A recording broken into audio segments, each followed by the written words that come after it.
Assalamualaikum warahmatullahi wabarakatuh. Ya, baik semuanya mahasiswa-mahasiswi yang saya ajar mata kuliah manajemen strategik. Kita kembali ke mata kuliah ini untuk bab yang ketiga. Jadi kita pakai bukunya ini, buku manajemen strategik. Lah, kita membahas tentang materi atau bab tentang analisis lingkungan industri.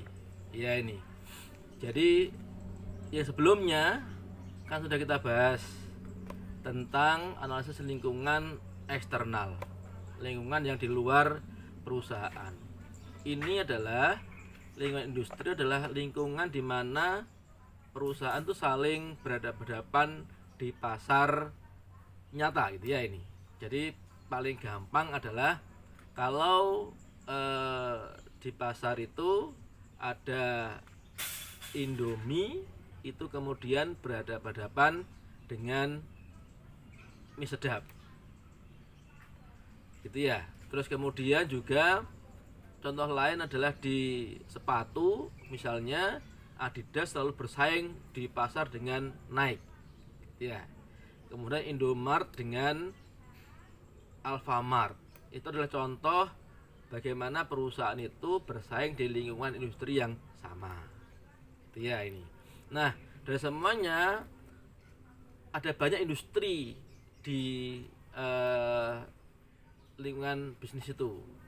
Ada lingkungan industri manufaktur, farmasi misalnya, atau juga manufaktur beverage, food and beverage, makanan dan minuman, di rokok, di semen misalkan itu ya. Itu adalah contoh bagaimana industri saling bersaing. Juga yang jasa perhotelan, jasa tenaga kerja dan sebagainya. Itu adalah contoh bagaimana industri itu di satu industri bersaing satu sama lain. Ya ini.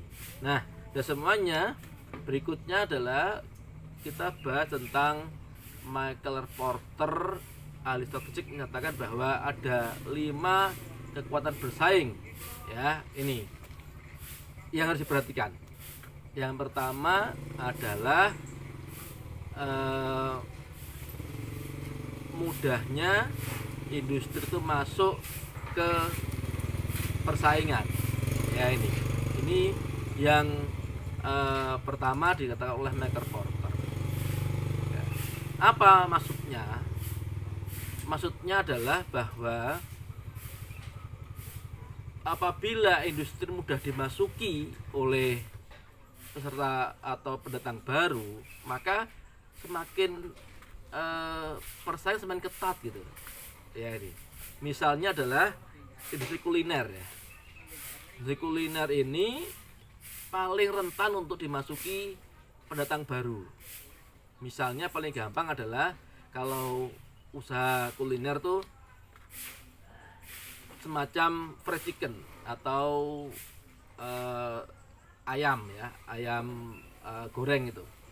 Itu adalah contoh yang paling gampang dimasuki oleh pendatang baru. Sehingga kita lihat banyak sekali pesaingnya, banyak sekali pendatang barunya. Ya ini. Yang eksis misalnya adalah KFC, CFC, ada sekarang yang baru-baru ya, ada Laziza, ada macam-macam. Itu adalah contoh bagaimana industri itu mudah dimasuki oleh pendatang baru.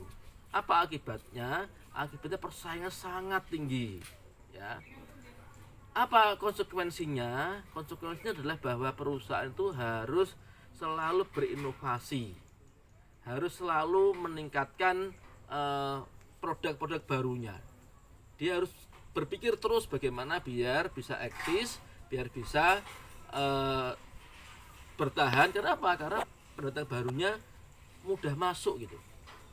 Ini yang pertama. Nah, kebalikannya kalau industri itu sulit dimasuki sama pemain baru, nah dia apa? Dia tidak begitu mendesak untuk inovasi ya ini, karena dia susah untuk dimasuki pendatang baru. Tapi konsekuensinya apa? Konsekuensinya adalah bahwa mereka biasanya adalah modalnya cukup tinggi, modal intelektual, modal fisik dan sebagainya. Gitu ya, ini adalah satu contoh untuk yang namanya lingkungan industri pada pendatang baru yang mudah masuk ke pasar itu. Gitu ya ini. Oke, itu dulu dari saya, nanti kita sambung lagi. Wassalam.